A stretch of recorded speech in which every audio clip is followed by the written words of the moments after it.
All right, if you just joined us, it's still Journalist Hangout. I still have Majid Jamil and Dotson Oladipo right here in the studio with me. So let's continue with the conversation. In politics, the will of the people is the ultimate victory in any democracy. In recognition of this, President Bola Tinubu has congratulated Governor Lucky Aiyedatiwa on his victory in the Ondo State governorship election. The president also commended people of the state for their peaceful conduct during the polls, describing the process as a step forward in Nigeria's democratic journey. Meanwhile, the People's Democratic Party PDP has rejected the results, stating that it is reviewing the outcome and considering further actions. Governor Aiyedatiwa, who won the election on Saturday, polled 366,781 votes to defeat his closest rival, Agboola Ajayi of the PDP, with 117,845 votes. All right, let's bring the conversation home. Majid, let's start this way. President Bola Tinubu commended the electorate for the peaceful conduct, but first of all, what do you think is responsible, for the peaceful conduct of the election on Saturday? Yeah, recall that about 2 or 3 weeks ago, myself and Jide, we were on this program where we analyzed the debate, the political debate between the two major candidates. Yes. And I think our verdict that day was that it was going to be a no contest. In fact, I recalled Jide saying that it will be a whitewash. And I said it might be between 70 to 30 or 65 to 35%. Because that weekend I was in Ondo State, and I went around and I see things yourself. I saw things, and the debate even rather further emboldened the APC the more. It's not a result that is a shock. It's expected. You saw it coming. It's something people saw coming, and that was why there was no violence. I mean, everything went peacefully, and from the last count, 366,000 to 117,000 is about 74% to 24%, and 18 local governments of Ondo State, even the PDP candidate, Agboola Ajayi, was defeated in his own local government. He scored 0. He didn't win in any local government. Although he won his polling units, expectedly so. But he lost his local government, lost the state, lost his ward. So in 2020, he was also on the ballot. I think he was on Zenith Labour Party. He came probably 3rd or 4th then. So it's even lucky he has advanced. Moved up. He has moved up. But then in 2020, a combination of Aiyedatiwa and the late Akeredolu won 15 of the 18 local governments. And even then, it was a record because no party had won up to 15 local governments before. That was 2020. So this one is like Aiyedatiwa succeeded in breaking the record. The record set by himself and the later. So, which means the APC is like more on ground in Ondo State. And for those who care to listen, I think Anambra will be before Ekiti. Okay. The same thing will happen in Ekiti State. In fact, Ekiti might be like 80 to 20. And Osun, it's going to be a king contest. I'm not going to talk on Osun now, but I think the chairman of the party said... we're still going to get to that. We'll still get to that. But Governor Aiyedatiwa also commended the president, for allowing for a level playing field for all the candidates. But I want to know, how did the president do it to allow for a level playing field? Well, it's for him not to interfere. Non-interference. Non-interference.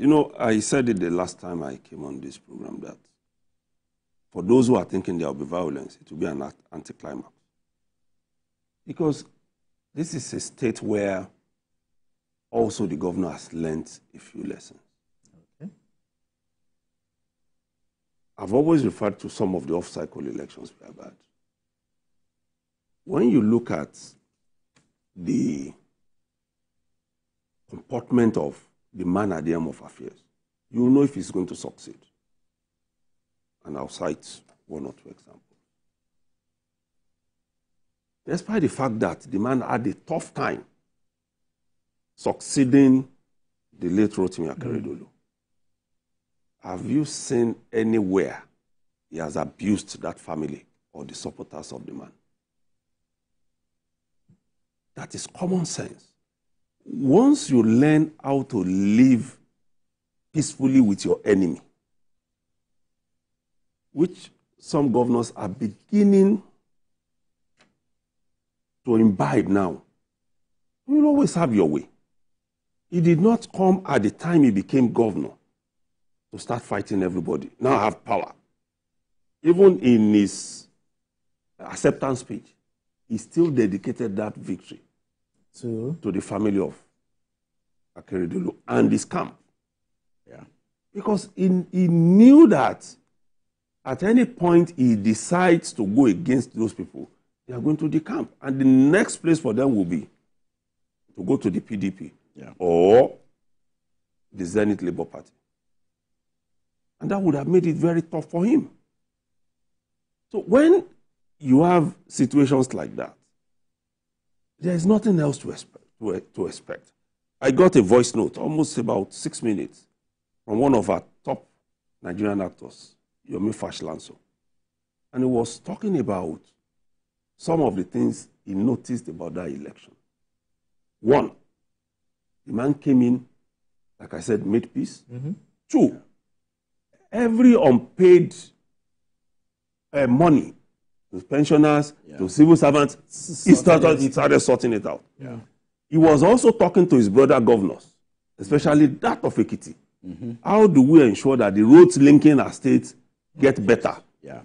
Even if it's palliative measures, let's put in place. You can see that on ground.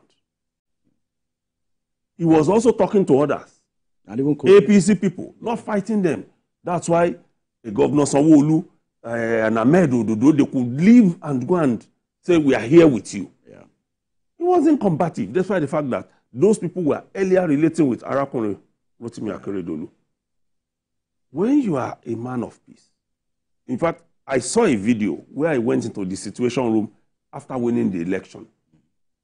He drove himself. The way he comported himself as they were hailing him, you will see that he's a calm person. And he may not be the most outspoken, may not be the most brilliant person, but it shows somebody who listens. When you listen to good advice, you'll succeed. And that is why that election was a no contest, especially because also the PDP was in disarray. Yeah. The PDP was in disarray. Now, we'll still talk about opposition right now, but you were saying something when it comes to what the APC national chairman said. Like he said, the next targets are Osun and Oyo State for political homogeneity, in the south. Yeah. Now the question is, how feasible is this? Well, like I said, no, he didn't talk about Ekiti. The next election in the southwest is Ekiti, and after that will be June 2026. Okay, and July 2026 will be Osun. Yeah. He was specific about Osun for several reasons, and Osun is going to be interesting. The PDP and also all the parties. Although also Oyo will be very interesting. Exactly, because the incumbent will be leaving. So it's not returning. Yes. So, Osun, the incumbent, Nuruddin Jackson Adeleke, will still be contesting. Yes. So, but Osun has always been almost 50-50 for APC and PDP. Same with Oyo, almost 50-50. So it's going to be interesting elections. But if APC fields the right candidate in Osun, they can take Osun. But they will need to harmonize themselves. You think the power of incumbency would not? Yeah. See, today, as of today, the PDP has an edge in Osun. Because of the incumbents. Incumbents, okay. Yeah. But if the APC goes into that election with a divided house in Osun, it might be difficult for them to take. In Oyo, it's almost 50-50 because the kind of interest Seyi Makinde will put in that election won't be much because he is not going to be the candidate. And that is very, very key. And it now depends on the candidate, but it's going to be between APC and PDP. Not any other party. Not any other party. In the Southwest, you can see the PDP, the Labour Party in Ondo. Yeah, we're going to talk about that. Scoring less than 1%. We're going to talk about that. So, Osun and Oyo will be interesting, but Osun is off cycle, while Oyo is going to happen during the general election. But I think I must commend the security for the Ondo election. The deployment, I listened to the head of the police team, DIG Biodun Alabi, who was former commissioner of police in Lagos. He said a commissioner of police was deployed to each of the 18 local governments. And they had about 34,000 men, both in collaboration with the Navy. There's a lot there. We have a lot of riverine areas. Yeah, exactly. And INEC too, we should commend them because despite the fact that we had riverine areas, election materials got to most polling units. About 90% of the polling units before 8 a.m. On election day. It was quite unprecedented. Okay. So INEC did better. And by 8 p.m., INEC had uploaded more than 92% of the results into its IREF. Okay. And you could see it online real time. So kudos to INEC. All right, then. Let's talk opposition, the Labour Party. The candidates. He blamed the party's internal crisis. Peter Obi. And Peter Obi for the defeat. While the PDP is also blaming the process. Now, let's talk about the opposition. Do you think the opposition, let's say in Ondo State, do you think they prepared well enough for this election? Well, it's not about... And also, do you think they'll do a good fight in future elections? Any party that wants to go into an election now, very clearly, should have realized that going with a divided house won't bring you any result. It is better for you, even before your primaries, to have sorted yourselves out. Labour Party is blaming Peter Obi for that because they didn't go into the primaries as a united front. Everybody was fighting. The PDP had more decorum. But also, they've lost so many of their prominent members to the APC. In fact, a lot of those who contested the primaries of the APC were from PDP. They left the party. So when a PDP, for instance, says they are studying the outcome, I don't expect them to study anything. And I'm being serious about that. Because I don't know what facts they are going to present in court to be able to upturn the result. Where you all have about the electoral a 75% to 25% result. That's a lot, if you ask me. If we are talking about 56 to 44, you can begin to say, okay, there is an element of a probability something happened. So we should expect more litigation. In between. No, I don't. They said they are studying. It's not as if they are going to court yet. What the opposition needs to realize, like I've said, is before the primaries, ensure you don't have a divided house. Don't say, let us conclude the primaries and then we begin to resolve our issues. It's not working again. It's not working. It's not working. All right. We are pressed for time, okay? In a couple of minutes, we're going to be rounding off. But looking at the Ondo State election, the election was peaceful, but it was marred by one thing: voter apathy. People did not really come out. Edo State, out of the many persons who actually got their PVCs, they got about maybe 26% voter turnout. Same here in Ondo State, looking at the number of people who got their PVCs. Now, let's look at this in proper context, Nigeria's democracy. What does this portend for Nigeria's democracy in the next 10 years if people are gradually withdrawing from, participation in elections? Well, I won't say people are withdrawing from participating in elections. Our level of political awareness in Nigeria is still very low. What is responsible for that? Well, because in times past, the average turnout on election day has always been lower than 40%. There's no election except the ones where they were writing in the Obasanjo's era, where they just we see 2 million people registered, 2 million registered voters, and they turn more than 2 million. We've seen it happen in Rivers. But with the introduction of beavers and technology, it has moderated this, but even at that, it is still low. I think we need more awareness, and I think the political gladiators should do more for the people who elected them. People want to see more dividends of democracy. Some people will just tell you, well, after I vote once and in another 4 years, I won't see them in another 4 years, especially those in the rural areas, except a few people, who see that yes, there is provision of light, electricity, health, education, and basic infrastructure. You don't see the trust in the electoral umpire? Yeah, no. It's not a factor. No. Is that I don't think the trust in the umpire is the factor here. I don't think so, because look at the Ondo election, for example. Okay. Only very few people will blame INEC. Only very few people. Of course, sad and sour losers will blame INEC. The Labour Party guy didn't blame INEC. He blamed his leadership. And for PDP, I wonder why a PDP candidate or the PDP as a party will blame INEC when your house is not. How many of their governors went to campaign for Agbola in Ondo State? That's another one. How many of their governors supported him? Only Adeleke and Makinde.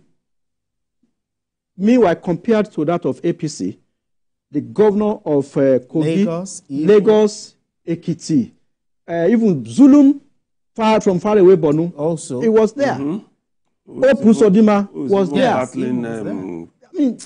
Several APC governors went to support their own. Just like in Edo too, how many PDP governors supported the PDP candidates in Edo? So these are factors. And elections, you need money to prosecute elections. For example, on election day, you are mandated to pay your party agents and party canvassers at least two per polling unit. You have about 3,000 polling units in the Ondo election, and you pay each of them 10,000. So it's not this is not money to bribe electorate or to do anything, but money that mandatorily you are supposed to pay them for standing and monitoring your election, the process from morning till 6 p.m. So, where does it get the funding from?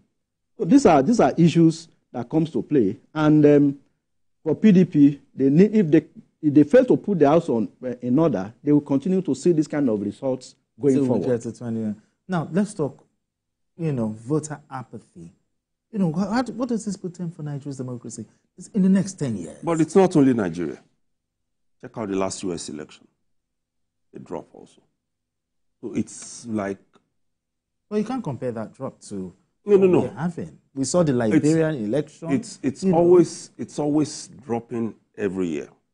The last election in Ondo State had that 1.6% voter turnout.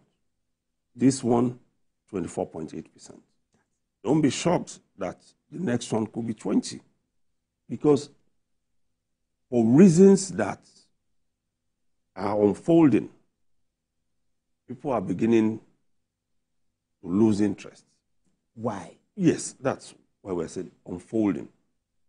Some are not seeing the dividends of democracy from the leaders. Okay. So that's whoever wants to get there, get there. Some already believe, without any empirical evidence, that the election will be rigged. Some are scared of violence. Okay. And we had one report from one polling unit only in the last election in Ondo State, meaning that is becoming obsolete now. So there are so many reasons why people don't want to go out to vote. Some already believe whoever will win, will win. God anoints the leader. It's only God that chooses the leader. Okay. And that also, we have seen, is failing us. Because the moment you don't put who you want to be in power there by voting, then you have lost the right. So we're pressed for time now. Solution. How do we change this narrative? Solution. Number one is we should start voting online. Before the US election actually took place physically, about 75 million people, 75 million had already voted. Early voting. Early voters. And they didn't go to any polling unit to vote. It was right from their system. So if we can get our system right, that will be devoid of fraud, we'll be able to achieve that. Number two, our leaders should impact on the society. The moment we have too many complaints, bad road, bad this, bad that, and nobody is offering any explanation, it becomes a problem. They see the governor as a failure when federal roads are bad. True. They see the local government chairman as a failure when state roads are bad. So we must have belief in our electoral umpire. Okay. The moment we still doubt that they will be able to. All right. You know? All right. Thank you very much. I appreciate you, gentlemen. Majid Jamiu, appreciate you as always. Thank for you. your honest thoughts. Thank you so much. And also, Dr. Aiyedatiwa, appreciate you as always. Thank you so much. Thank you so much.